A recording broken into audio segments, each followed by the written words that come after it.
It all started with a blood-stained room. A room on the first floor of our new house. The smell of blood so potent it was almost impossible to breathe.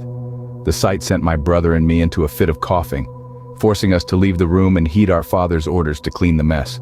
According to him, an animal had died there, leaving behind a grim reminder of its demise. Cleaning the room and setting it up took us well into the early hours of the morning. By the time we were done, it was time for the pre-dawn meal, and we busied ourselves with that. We carried on with our usual activities after that.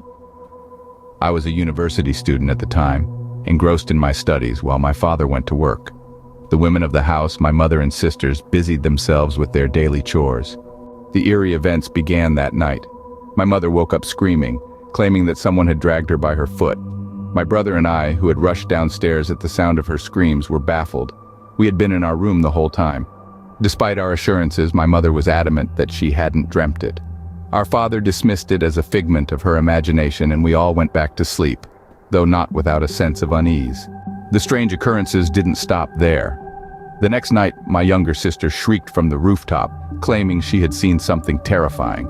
We rushed to her aid, only to find nothing. The day after, my other sister felt a sharp pinch on her back while she was cooking in the kitchen, only to turn around and find no one. The house was becoming a source of fear. Noises of utensils falling at night, voices from the rooftop, phantom slaps and pinches, all with no visible source. It had been a week since we had moved into the house, and the women were terrified. My father would scold them into silence, dismissing their fears as mere imagination. My brother and I were not too worried, despite having heard the noises ourselves. In summary, our new house was turning out to be a place of mystery and fear. Blood-stained rooms, unseen entities, and unexplained events had turned our lives upside down. With each passing day, the line between reality and imagination was becoming blurred. The question remained, were we living with unseen entities, or was it all just a figment of our imagination? The mystery continues to unfold.